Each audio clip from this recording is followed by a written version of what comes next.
Доброе утро, дорогие телезрители! Вы смотрите «Утро Якутии» на телеканалах «Якутия-24» и НВК «Саха». И это пятничное утро. Вместе с вами встречаем мы Екатерина Винокурова и Руслан Ачиров. Доброе утро! Сегодня 5 марта, пятница. Впереди нас ждут праздничные выходные. Ну а мы сегодня встречаем это утро вместе с вами с самыми свежими и полезными новостями. Также сделаем утреннюю зарядку и узнаем несколько полезных советов. А также узнаем о тонкости работы костюмера, познакомимся с юными волонтерами из Айхала, пообщаемся с интересными гостями в нашей студии. Хотим напомнить вам про наш WhatsApp номер 8-914-273-4488. Пишите нам, делитесь с нами своим настроением. Также не забывайте подписываться на нашу страничку в Инстаграме «Утро Якутии». Несмотря на то, что весна уже официально вступила в свои права, а зима не хочет отдавать свое владение свои. И насколько долго еще продлится у нас зимние дни и какая температура сегодня ожидает по республике, мы узнаем в выпуске погоды. Итак, сегодня в центральных районах в 6 часов утра температура воздуха составила минус 35, минус 46 градусов. В Заречной группе минус 35, 46, в Южных минус 29, минус 30. В Вилюйской группе 32-34 со знаком минус, в Нижнеленских до 40 градусов. А в западных минус 31-37, в Колымайдигирской группе 24-31 ниже нуля. В Янских минус 29-39, на северо-западе 29 со знаком минус, с местами до минус 45 градусов. В 6 часов утра температура воздуха в городе Якутске составила минус 35 градусов, атмосферное давление 760 миллиметров ртутного столба, ветер западный 2 метра в секунду.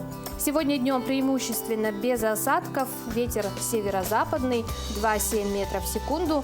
Днем температура воздуха в городе Якутске составит минус 24, минус 26 градусов.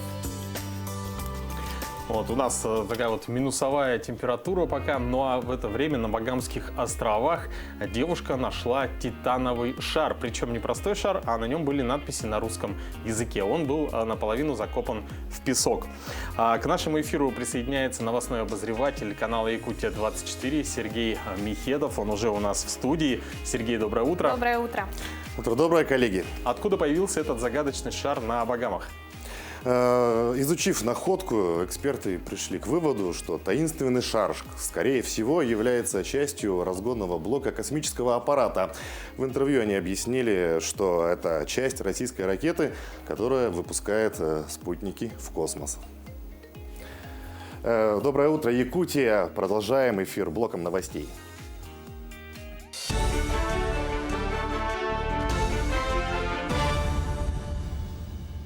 27-й километр Вилюйского тракта – наиболее оптимальное место для размещения нового мусорного полигона столицы. Он находится достаточно далеко, чтобы соответствовать требованиям 60-й подзоны аэропорта Магана и Якутска.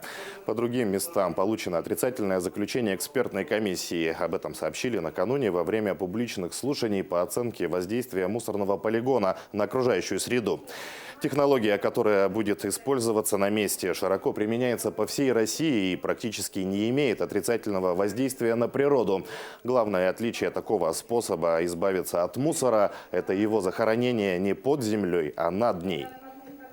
Вокруг, конечно, делается теплоизоляционный слой, чтобы отходы не растепляли нашу вечную мерзлоту. Это грунты основания вечно мерзлые. И, естественно, конечно, там вокруг делается обваловка, если так попроще объяснить, да, это. И потом теплоизолирующий и гидроизолирующий слой будет. Потом будут ложиться наши отходы, естественно. И эти отходы, как послойно, будут покрываться песком. Сегодня в Сахатеатре имени Аюнского состоится премьера спектакля «Благодарю тебя» по мотивам повести киргизского драматурга «Дуэль». Спектакль пройдет в Малом зале на якутском языке. Премьера приурочена к юбилею творческой работы народной артистки Якутии Зои Багнановой. Ее актерская карьера началась именно с этого спектакля, где она исполняла главную роль. Режиссер нынешней постановки Василий Борисов – это его первая работа в качестве режиссера. Видимо, в названии лежит не то чтобы тема пьесы, а слова благодарности тому человеку, который помог ей обрести свободу, возродиться как человеку, как личности. Она находится на краю выбора между добром и злом. То есть она сидит в скорлупе, и как бы выход из скорлупы этой помогает ей обрести еще один герой. НВК «Саха» создала именные видеопоздравления к 8 марта. Служба интернет-вещания телеканала сообщает, что идея пришла, когда планировался контент к празднику. Хотелось сделать приятное мамам, бабушкам, сестрам, при этом учесть все ковидные ограничения, рассказала редактор спецпроектов Нергуяна Иванова. База включает в себя также и якутские имена, при этом учтены различные вариации из их написания и уменьшительно-ласкательной формы. Для того, чтобы отправить именное видео поздравления, нужно зайти на сайт nvk-online.ru, кликнуть на баннер с именными поздравлениями, указать имя и выбрать букет – тюльпаны, розы или весенний микс. Видеороликом можно поделиться по WhatsApp или в других соцсетях. В ближайшем будущем хотим уже добавить не только 8 марта, но и другие праздники, добавить мужские имена, выбор увеличить букетов, не только букеты, но и чтобы какие-то другие подарки были интересные, приятные. Также в преддверии главного весеннего праздника в оранжерее у известной намской огородницы Евдокии Гаврильевой расцвели тюльпаны. Первую рассаду капризных голландских цветов опытная хозяйка посадила еще в октябре. И несмотря на то, что зима была особенно суровой, ни один посаженный цветок не пострадал. Секрет в особых технологиях. Здесь значение имеет все, даже посуда, в которую размещена рассада. Это, конечно, очень радует хозяйку и ее покупателей. Заказов на только что распустившиеся цветы много, и с каждым годом становится только больше. Ведь в качестве своих тюльпанов Евдокия Степановна уверена и лично помогает собирать букеты. К этой минуте у меня все. Передаю слово коллегам.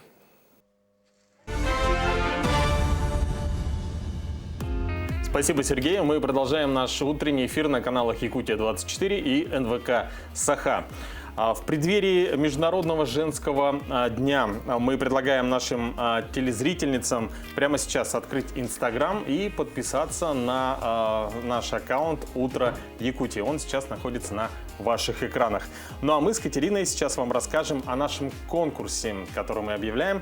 Конкурс необычных женских талантов. Да, так, если вы прыгаете с парашютом, занимаетесь дайвингом, скалолазанием, ходите на охоту или разводите мадагаскарских тараканов, то этот конкурс для вас. Публикуйте свой уникальный талант в Инстаграме с небольшим рассказом о себе и отмечайте наш аккаунт «Утро Якутии». Уже в воскресенье мы разместим все фотографии участниц в нашем аккаунте, и та фотография, которая наберет наибольшее количество лайков, победительница получит от нас хороший приз. Так что принимайте активное участие. А мы продолжаем готовиться к продуктивной пятнице и предлагаем сделать статическую утреннюю зарядку с фитнес-тренером из города Новосибирска Павлом Воронковым. Приветствую телезрителей «Утро Якутии». Меня зовут Павел, я являюсь дипломированным тренером, и сегодня я вам покажу часть статической разминки. Пальцами потихонечку давим голову к плечу, буквально в течение 10 секунд каждое движение у нас происходит. Тем самым растягивая спазмированные мышцы, которые за ночь у нас немного залежались. И также двумя руками вниз.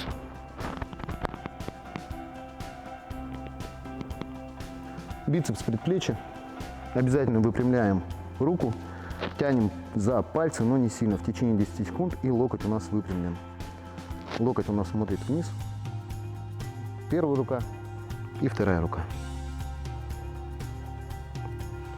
Следующая вверх спины. Берем себя за локоть и притягиваем к груди, отпуская плечевой пояс.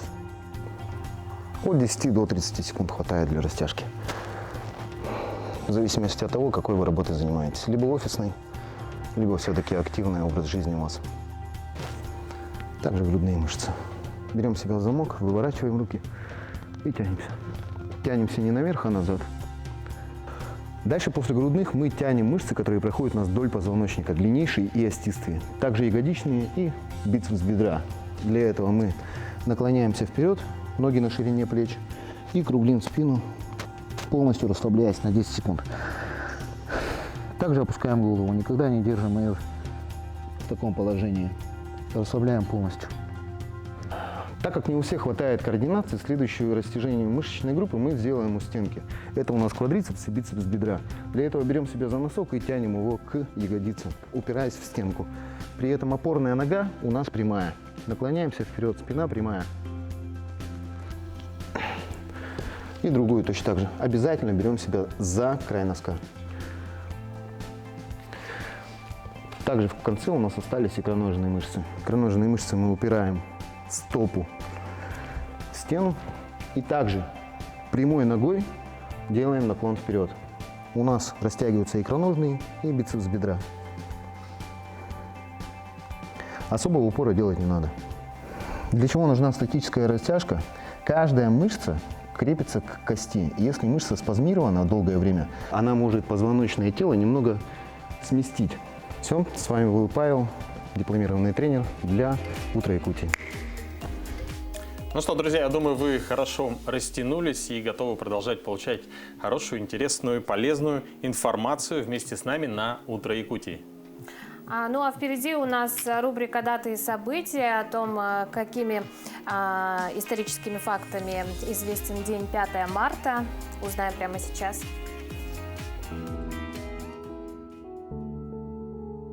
Сегодня в мире день выключенных гаджетов. Дату придумали, чтобы побороть виртуальную зависимость пользователей. 5 марта – день рождения степлера. Первый сшиватель запатентовали в 1867 году. По народному календарю в этот день обязательно катались с горок. Считалось, что кто дальше всех укатится, тот продлит свое счастье. 5 марта 1711 года указом Петра I был учрежден Сенат – высший государственный орган в России по делам законодательства и государственного управления. В 1946 году в этот день Уинстон Черчилль назвал линию раздела Европы железным занавесом. Это клише обозначало информационный, политический и пограничный барьер, возведенный СССР и отделявший Союз и другие социалистические страны от капиталистических стран Запада. 5 марта 1970 года вступил в силу договор о нераспространении ядерного оружия. Не являются участниками договора Израиль, Индия, Пакистан, КНДР и Южный Судан. 5 марта 1685 года родился Георг Фридрих Гендель, немецкий композитор и органист.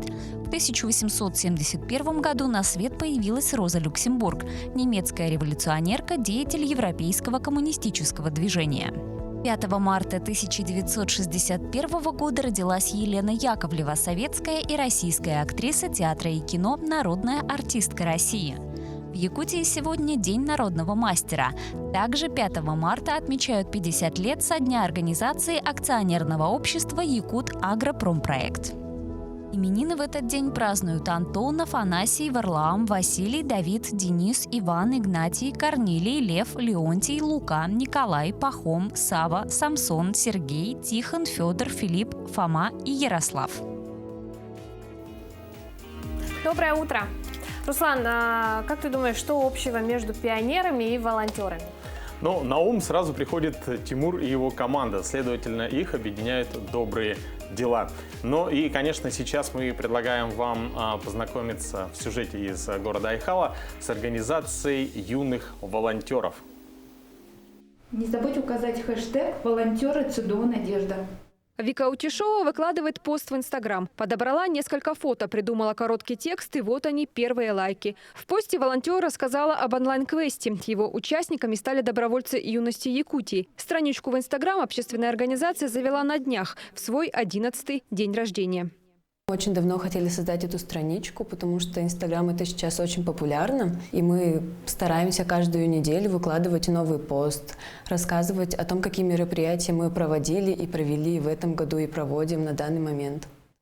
За 11 лет волонтеры юности Якутии провели сотни акций. Помогали пожилым людям, организовывали праздники для детей. Участвовали ребята и в поселковых мероприятиях. Тиона Слюсарь 10 лет назад, еще совсем юная, пришла в общественную организацию. Вместе с другими ребятами творили добрые дела. Сегодня она уже молодой специалист, работает в Центре дополнительного образования. Пришла на объединение юности Якутии совсем скромной, стеснительной девочкой, не умела выступать на публику.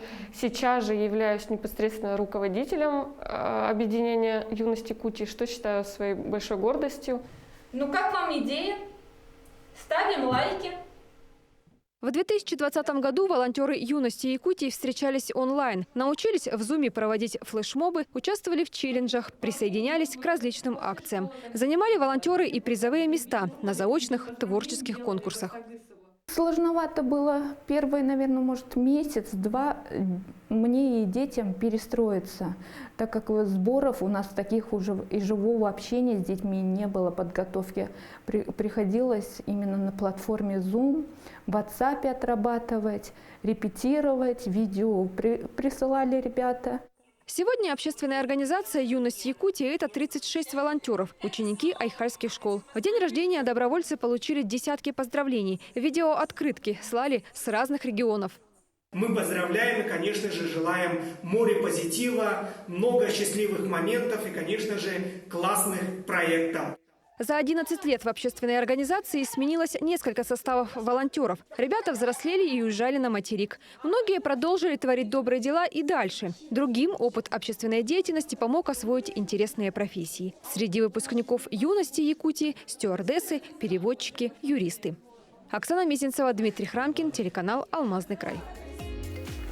Старейший поселок Якутии Витим отмечает 400 лет со дня образования. Череду юбилейных событий открывает сегодня фотовыставка в музейном комплексе «Моя история» в столице республики, где будет представлена коллекция уникальных старинных фотографий о жизни и бытии поселка Витим в разные годы.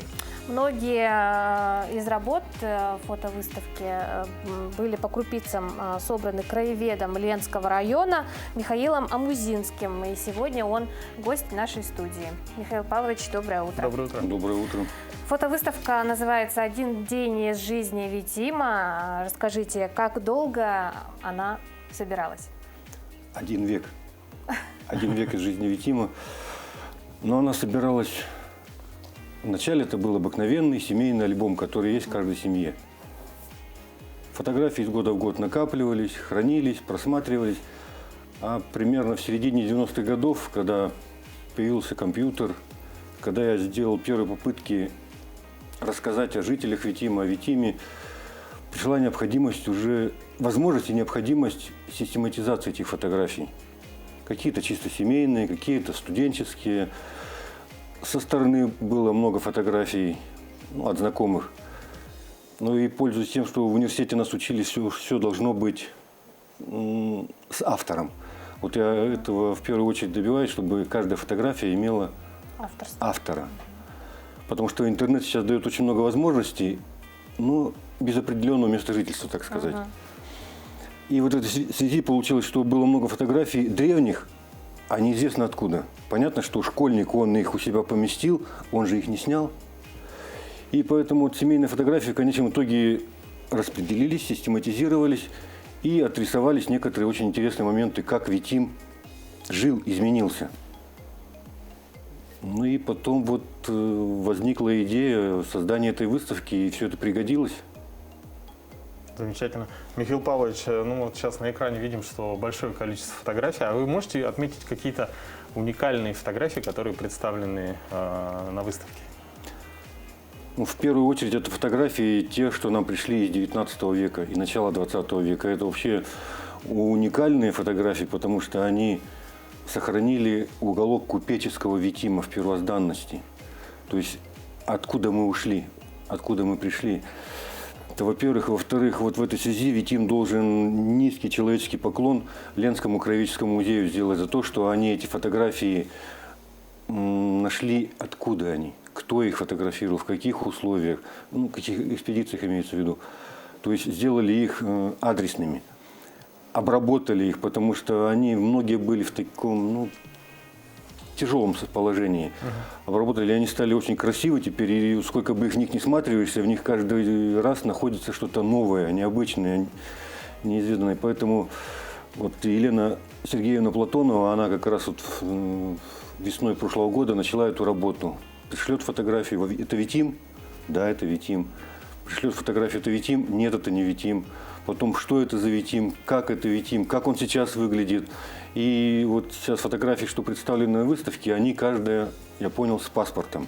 То есть там можно по QR-коду посмотреть и узнать полную информацию, что там снято, как снято, где и кем. Вот те фотографии в первую очередь очень ценны для Витима, но не менее ценны и из недавнего прошлого, вот 90-го года, например, фотографии, леспромхозовские 60-х годов фотографии. Люди, которые делали леспромхоз, почему они наши люди, они интересны. Почти все, но вот в первую очередь, конечно, те древние. Михаил Павлович, ну что вам дает увлечение ваше краеведением, да?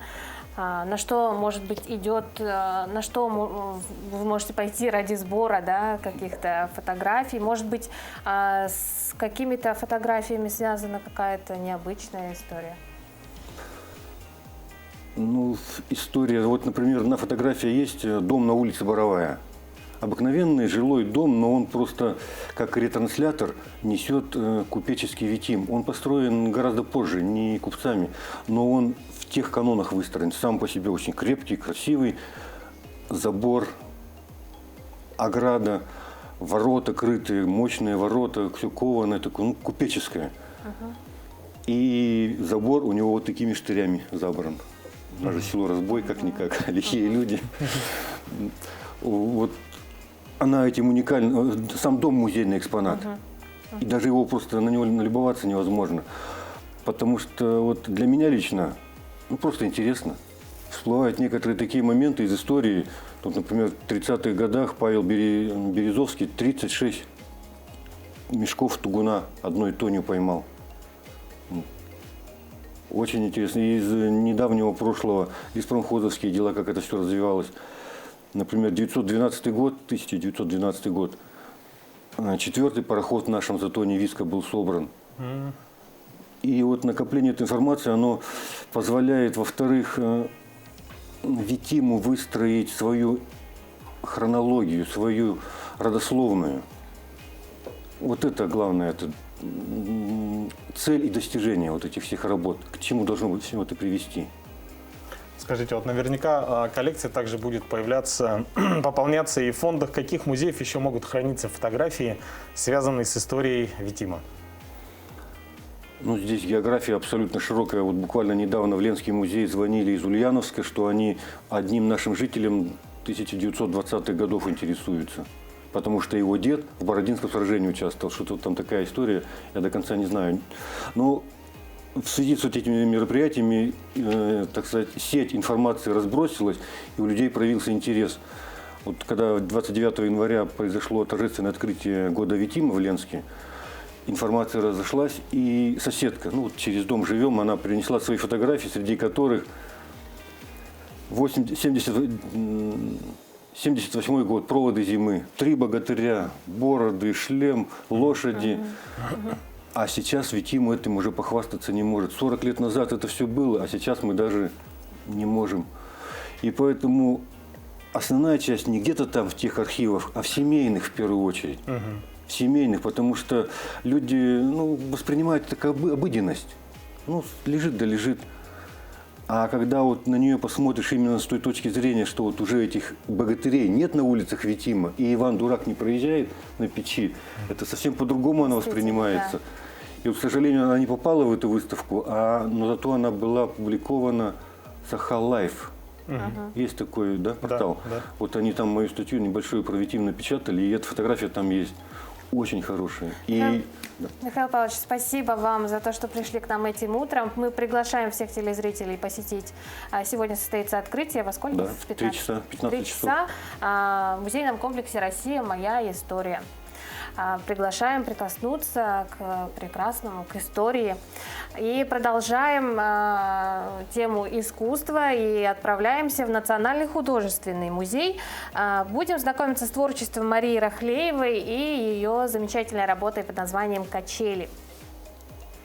Любое человеческое творение, будь то литература, музыка или живопись, это всегда автопортрет.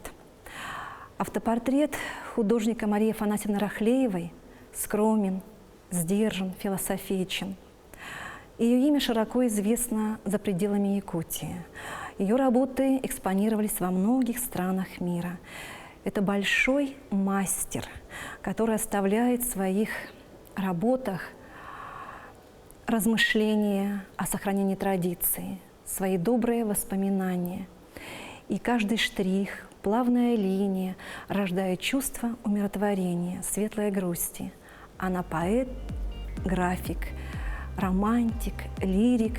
Литография «Качели» написана в 1977 году и не утрачивает своей новизны. Это классика. Она вне времени. Качели не стареют. Поэт Ольга Янсен так выразила суть картины и душу в своих поэтических строках. Как одуванчиковый пух, свободно над землею летят, захватывая дух, качели подо мною. И я лечу, лечу, лечу к улыбчивому солнцу, замывая в небо хохочу, и день со мной смеется. Я повзрослею, приземлюсь, но старые качели летят без остановок пусть над миром беспредельным. И пусть легко-легко парит, как одуванчик детства, летят качели, посмотри, крылатые, как песни.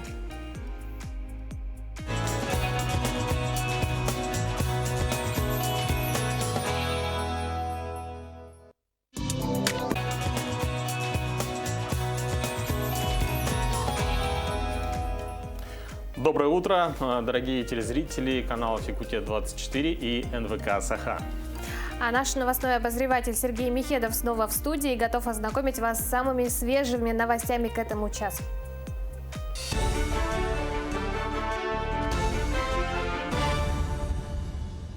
Якутия, доброе утро. Вашему вниманию блок новостей. Заместитель министра труда и соцразвития Альбина Трубина посетила Анамский улус. Она посетила село Тумул Мадутского наслега, где эффективно реализуются социальные контракты, направленные на улучшение качества жизни населения. Открыты швейный, столярный цех, мини-полиграфия. Есть возможность заключить соцконтракт для поиска работы, организации предпринимательской деятельности, ведения личного подсобного хозяйства и преодоления трудной жизненной ситуации. С участием замминистра прошел методический семинар по оказанию помощи одиноко проживающим гражданам и реализации пилотного проекта. В этом году в районе планируют получить соцконтракт более 160 семей на сумму более 23 миллионов рублей.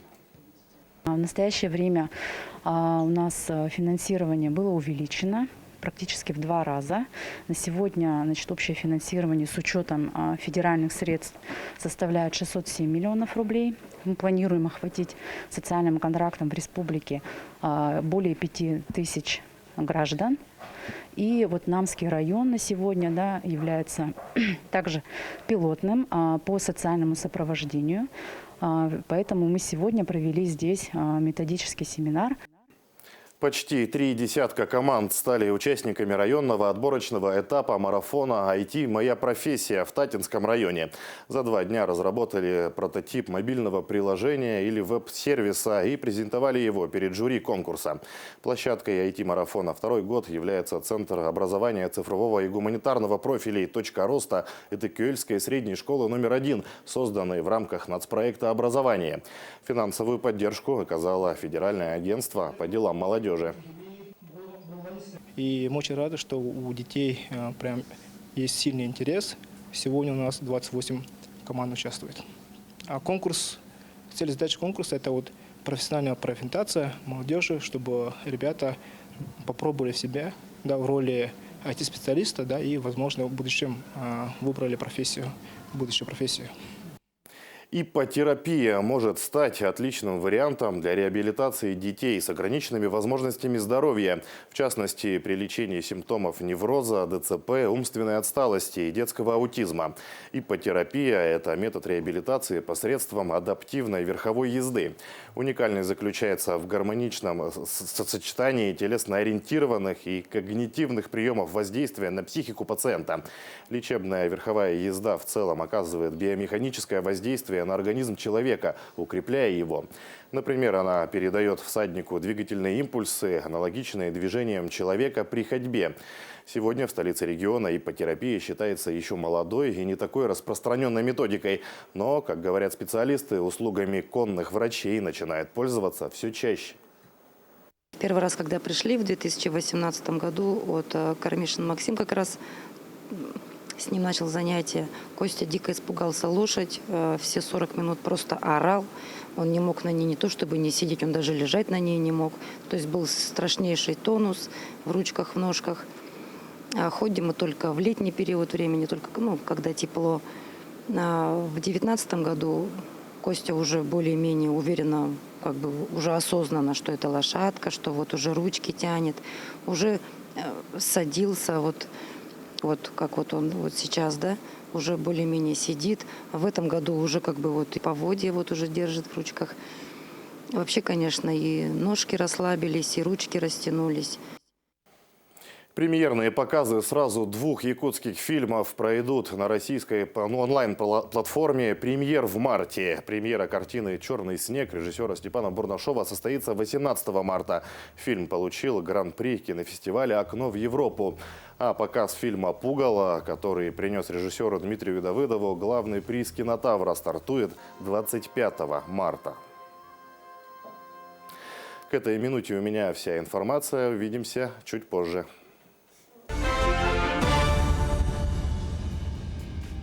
Спасибо, Сергей. Мы продолжаем. Руслан, отгадай загадку. Как называется профессия человека, которого мы не видим, но от его работы зависит погружение в атмосферу и в реальность происходящего? Ну, я посмею предположить, что это может быть компьютерный дизайнер. Возможно, но нет. Даю тебе подсказку. Это тесно связано с театром, с актерами, которые играют в постановках. Вау, можно сделать звонок нашему коллеге, актеру Русского театра Степану Федоренко? Давай позвоним ему. Ну, я шучу. Но если это тесно связано с актерами, то смею предположить, что это профессия театрального костюмера. Совершенно верно. О тонкостях данной профессии узнаем в нашем следующем сюжете. У меня в кабинете вот висит эта фотография, да, со спектакля «Нас обвенчает прилив». Кабинет художника Евдокии Сотниковой и мастерская, и место вдохновения. Все эскизы костюмов рождаются именно здесь. Более 60 спектаклей разного жанра, работы с режиссерами Москвы, Санкт-Петербурга и других городов России. Вот 26-й театральный сезон Евдокия Ильинична встречает, как обычно, с набросками эскизов под стук швейной машинки. Сейчас мы идем в пошивочный цех нашего театра, в котором отшиваются костюмы ко всем спектаклям. Очень интересно. Да. Здравствуйте. Постоянная работа кипит и в пошивочном цехе. Мастера шьют костюмы к спектаклю «Не все коту масленица». Этап работы художника выкроем по лекала. Анализ сюжета, изучение эпохи и только потом образ. Дальше эскиз бумаги переносится на ткань. Обычный кусок ткани опытные закройщицы превращают в удивительную историю, где за каждым кроем ясно видится персонаж. Правильно подобранный гардероб способен рассказать о его обладателе больше, чем 1000 слов. Мама, она женщина достаточно властная, да? Из-за этого у нас немножко идет вот такой активный цвет, да. Но если вы посмотрите, обратите внимание на крой, да, он немножко нестандартный. Театральный кутюрье нарядила героев пьесы «Не все коту масленица» в многослойные костюмы, которые хочется детально рассматривать. Действие происходит в патриархальной Москве XIX века. Костюмы погружают нас в жизнь двух купеческих семей – богатой и бедной. Потом одеваем мы другую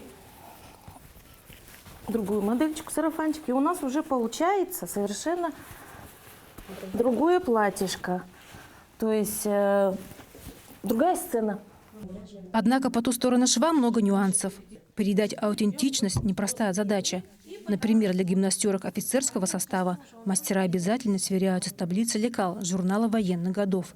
Каждый сантиметр требует исторической точности. Тут, значит, все по стандарту. Воротничок определенной ширины. Воротничок должен быть, планочка. Здравствуйте, девочки. Здравствуйте. Вот это наши девочки, работники костюмерного цеха. У нас обязательно работает трансляция, потому что девочки еще не только готовят костюмы, да, к спектаклю, они еще и помогают актерам переодеваться. Здесь хранятся около 300 костюмов. Наряды в костюмерном обретают вторую жизнь. Здесь за ними ухаживают и разносят по гримеркам и заряжают на переодевание. Все расписано по актерам, какие платья, какие у них там есть туфли, тут фата, корсет, где переодевание, какое быстрое, какое там не быстрое. Это очень интересно участвовать в спектакле, быть частью театра. Каждый персонаж на сцене вносит свою лепту в развитие действия. Так и каждый, кто за сценой, вносит свой вклад в создание спектакля. Надев одежду героя, я полностью меняюсь сам. Подобную фразу можно услышать практически от любого актера. Наряды в спектакле становятся мощным драматургическим инструментом, рассказывающим истории через фасоны, ткани и цвет. Что ж, а скоро гримерная Русского театра пополнится новыми костюмами, потому что уже завтра состоится премьера спектакля Островского «Не все коту масленица». Сегодня в нашей студии режиссер театра Андрей Габышев. Андрей Григорьевич, доброе утро. Здравствуйте. Доброе утро. Андрей Григорьевич, скажите, завтра уже состоится долгожданная премьера «Не всю коту масленица» по пьесе Александра Островского. Эта комедия ставится во многих российских театрах. Почему вы обратились к этому произведению и что для вас, как для режиссера-постановщика, важно было передать? На самом деле русский театр давно вел переговоры с режиссером Голубом, да, чтобы он поставил Островского. Но в связи с коронавирусом, да, его не стало, и мы решили посвятить ему память, да, и все-таки то, что он хотел реализовать сами, да. И вот именно на этой пьесе он тогда остановился. Для нас тоже это был такой плюс, что там пьеса была немного населенная, когда были все ограничения, и нам запрещалось выводить большие массы, да, на сцену. Она оказалась достаточно лаконична и оптимальная для нас. Вот, и мы остановились на этом материале, и он оказался очень актуальный. Несмотря на то, что пьеса написана 150 лет назад, да, мы заметили очень много перекликающихся каких-то таких с современностью вопросов, темы, затевающие нас сегодня. То есть я думаю, что эта пьеса достаточно актуальна. Вот, кстати, да. Да, то есть актуальность своей пьесы не потеряла, да? Абсолютно, абсолютно так. Как и сейчас, 150 лет назад, и сейчас богатые существуют и бедные люди. Богатые хотят больше, еще больше завладеть всем, даже молодыми девушками, как, собственно, в нашей пьесе, да, когда богатый старый купец приходит свататься за молоденькой. Вот. А на какую возрастную категорию больше все-таки рассчитан спектакль? Я думаю, что пьеса будет интересна всем, как школьникам, допустим, потому что там и молодое поколение задействовано, и зрелым. То есть мне кажется, что она будет актуальна. То есть, несмотря на то, что мы какие-то новые, да, пытаемся новым языком разговаривать, но мы сохранили все традиции при этом русской классической школы. Вот. Скажите, художником-постановщиком спектакля является заслуженный художник Российской Федерации Александр Дубровин из Александринского театра. Как проходила ваша совместная работа? На самом деле, с одной стороны, легко, потому что он оказался очень простой человек, но в то же время сложно, потому что ему уже за 65, и он находится удаленно, да, в Петербурге, и все это удаленно через телефон, и все цеха надо как-то скоординировать. Я, честно, не привык к такой работе, то есть я привык, что я работаю на сцене, художник по мастерским, а тут, получается, у нас вот так вот приходилось мне иногда с ним созваниваться, бежать, координировать их из завпостов, ну, то есть достаточно сложная, непривычная работа. Но на самом деле современная тенденция диктует свои правила, да, и нужно привыкать к новым таким реалиям. То есть мы это осваиваем постепенно. Угу. Ну а вот если вернуться опять к тем же костюмам, да, мы увидим новые костюмы, новые декорации. Что нас ждет? Что ждет зрителей? Да, конечно, новые костюмы и новые декорации, потому что с костюмами непосредственно работает Евдокия Ильинична. Ну, вот мы недавно, только что вы посмотрели, да, репортаж с ней, она рассказывала часть как раз костюмов, которые они шьют к спектаклю. И на самом деле раскрою вам тайну, что еще процесс у нас еще не остановился. Завтра премьера, мы еще детали дорабатываем какие-то. Сегодня у нас еще вот день, чтобы все оказалось на своих местах. Декорации, я думаю, уже сегодня доделают абсолютно, и мы вот финальный прогон уже все полностью у нас будет готово. Действие пьесы проходит 150 лет назад, да, то есть в Москве. И как происходило погружение актеров в ту эпоху, да? Тоже такой момент интересный. Я специально обозначил артистам, ну, надо же как режиссер преподнести чуть-чуть какой-то информации, да, для актеров. Потому что, когда начинаешь с ними работать, они говорят, ну вот 150 лет назад не могли люди так вести себя, ну, когда здесь по действию, да, пытаешься разложить. Мы уходим от бытового существования. Это у нас метамодерн, мы можем себе позволить. Ну, надо как-то преподнести, да, артистами, и они постепенно склоняются к этому и приходят к какой-то условности. Да? Но артисты, на самом деле, в театре это не марионетки.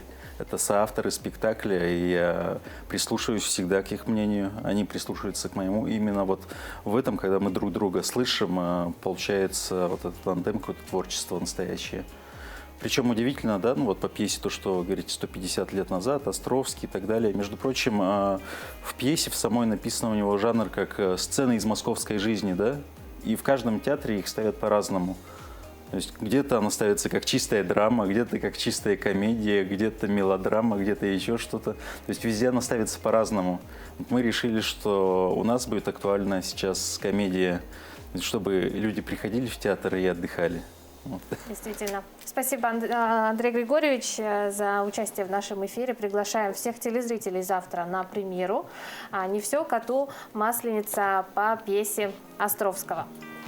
Ну что, дорогие друзья, ну мы продолжаем. Сегодня у нас пятница, конец рабочей недели. И, возможно, даже в этот день у вас будет какая-то накопленная усталость в течение дня. Ну, вдруг, да?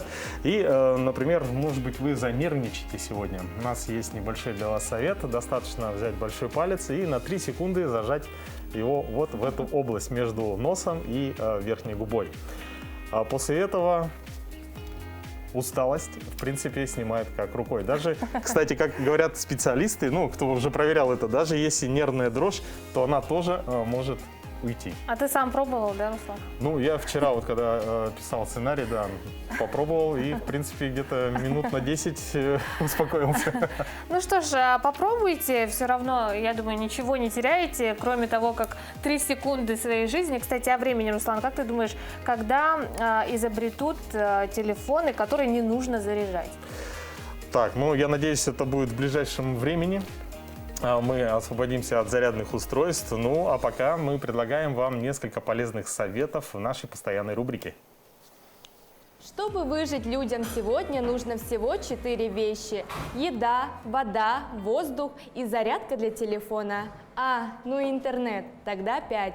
Нам хочется, чтобы телефоны заряжались быстрее, даже если это вредит нашим маленьким цифровым приятелям. Есть правильные способы заряжать гаджеты, не сокращая срок их службы, а есть неправильные.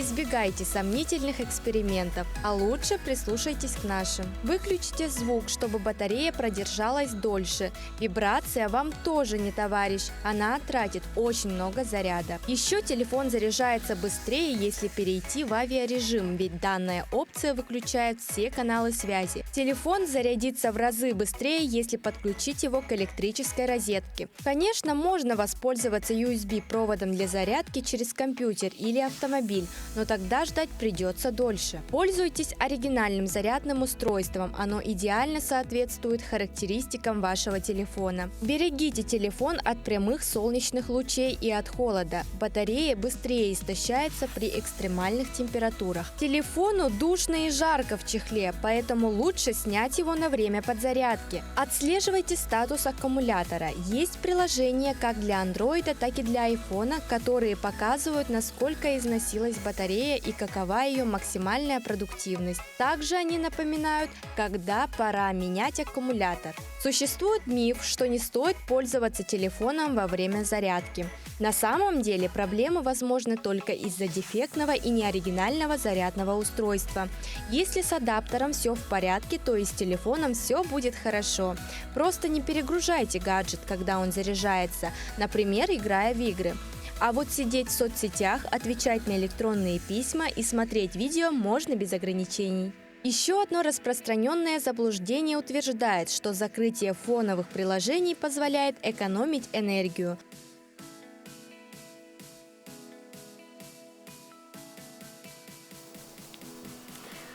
Ну что, друзья, мы продолжаем. Катя, скажи, какие у тебя любимые цветы? Ну, я никого не удивлю своим ответом. Я очень люблю розы, особенно белые. А еще буду безумно рада получить белые лилии. Это я вот намекаю, сижу.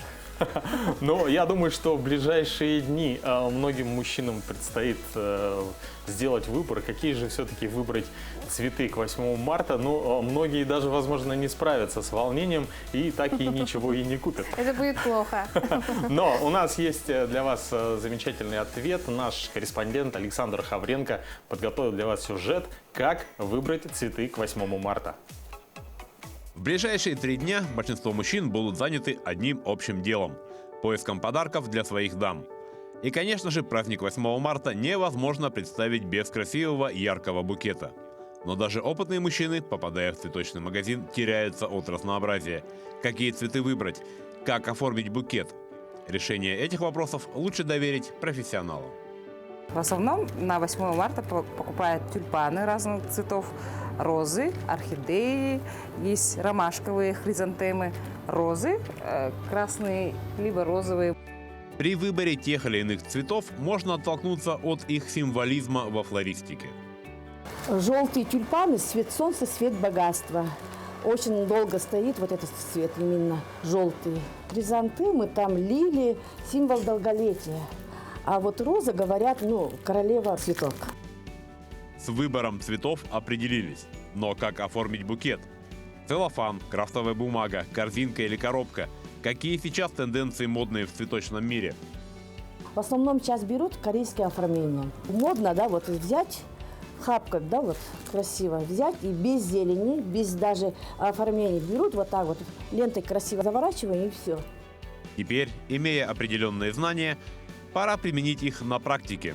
Ведь красивый, яркий букет можно преподнести не только на 8 марта.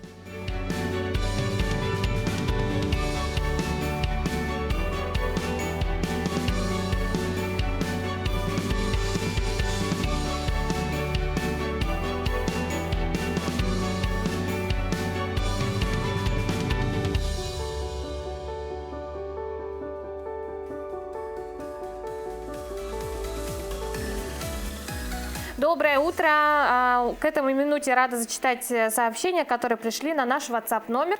Любимую внучку Наташу с днем рождения поздравляют, желают крепкого здоровья, отличной учебы бабушка Люция Петровна из села Покровск, из города Покровск.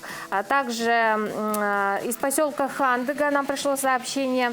Дорогих дочерей Екатерину и Юлию поздравляют с наступающим праздником 8 марта. Хотим пожелать здоровья, семейного счастья и любви. и ваша мама поздравляет вас. И еще было одно сообщение, вот оно. Иванова Варламова Туяра Константиновну, уроженца села Верхневилюйск, поздравляет с днем рождения родной брат Джулус. Здоровья и успеха желает вам. Ну а мы, в свою очередь, хотим поздравить всех народных мастеров с Днем народного мастера. И сейчас у нас в гостях народный мастер Республики Саха-Якутия, член Союза художников России Роман Ильич Готовцев. Доброе утро. Доброе утро, Роман Ильич. Поздравляем вас с праздником. В этом году мероприятие в основном проходит в онлайн-режиме, да, в онлайн-формате. Как вам? Нет, выставка все равно будет. Выставка это ДК Колоковского будет. Там очень много изделий сейчас нынче. Вот в связи с, говорят, что с коронавирусом, то с одной стороны, чтобы мастера дома сидели и побольше работали. Роман Ильич, ну вы к нам пришли, конечно, не с пустыми руками. У нас стол заполнен вашими работами. Расскажите нам о них. Что это за работа? Ну, вот эта работа, это серебряный, это подарочный нож якутский.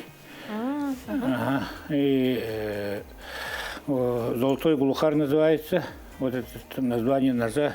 А вот этот хомус с зубами вот так держится и с одной рукой играет. Вот это зубы? Да. Зубами вот так держат и с одной рукой микрофон держат. Так. Или так, но Альбина Дегтярева, там Подлунная, все так играют. Да, вот этот хомус, это первый ансамбль Ивана Егоровича Алгыс ансамбль посвятил на него. И вот этот хомусе там сзади написано, что хомус сотворит вашу мечту. И хомус сделан это с местной руды нашей. Ну, это Мирина Алданского улуса железная руда. Мы сами этот плавили железо. И вот хомус сделал. Там анализы всех проблем севера все сделали. Анализы железа есть. И вот этот хомусе там прикреплен 33 бриллианта. И вот, ну я очень много вот езжу там в центральную Москву, там за рубеж. И вот все говорят, что на богатой стране живете, и вы там цирконы, там дешевые камни, короче. Поэтому я вот специально сделал, что мы живем в этой богатой стране, поэтому вот с бриллиантами сделал. Так. Изделие. Вот тут тоже это хомус, тоже руда Верхняя Вилюйска. Вот ребята плавили, и мне вот руду отправили. И вот с этого сделал я. Очень хорошие мастера есть. Вот хомус я сам сделал, но вот они вот язычок, там корпус, все с местной руды нашей. Ну сейчас вот я как председатель Союза вот кузнецов, мы 14 улусах вот ребята занимаются плавкой железа сейчас. И вот хотим, чтобы нашим железом, своим железом на соревнования там центральных в Москве, где там клинок, там охота, рыбалка, на этих выставках свое железо хотим показать. Ну пока тренируемся, делают ребята, хорошо работают и надеемся, что дальше будет наш якутский нож еще славить своим железом. Скажите, а вот происходит ли какая-то передача опыта молодым мастерам? То есть, примерно... Да, вот и я работаю в колледже технологии и дизайна. Я там мастер производственного обучения. Там ребят учу и специально курсы и обучаю вот тех людей, которые работают и в свободное время ко мне приходят и учатся. И они диплом получают. Есть 4-месячный, есть 6-месячный. Вот на якутский нож 4 месяца и на хомус 6 месяцев. Они учатся специально и получают свидетельство об обучении. А там заявление дают осенью, В сентябре дают, и они вот это время учатся, и они бесплатно в колледже там заявление дают, там все необходимые документы, и приходят ко мне учиться. Роман Ильич, мы видим, что вы настоящий мастер хомусов. Для того, чтобы изготавливать их, обязательно нужно уметь играть на этом инструменте? Да, желательно, чтобы чем желательно, лучше, да? чем лучше играешь, чем хомус. Ну, вот, например, приходят те, которые хорошо играют, мастера, виртуозы, они должны сказать, что своего мастеру они какой хомус хотят. Низкой тональности, высокой тональности, долго играющий, быстро, высокой тональности. Вот это мастер должен уметь, вот это их капризы все должен делать. Поэтому он должен сам тоже А насколько играть. хорошо вы владеете этим инструментом? Может быть, вы продемонстрируете нам немного? Да. У нас, да, буквально немножко есть времени, Да, буквально до конца секунд эфира. 30. Было бы здорово вас слушать.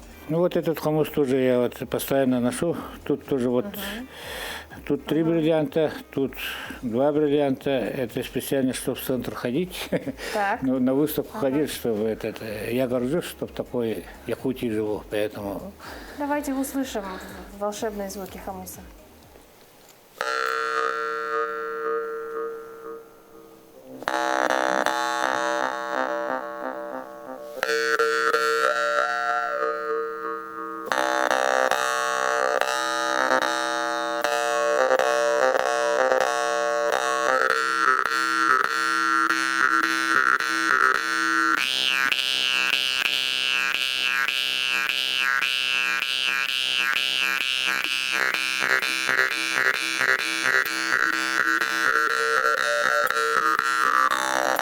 Я думаю, под прекрасные звуки хомуса мы желаем вам, дорогие друзья, отличного настроения, прекрасного рабочего дня.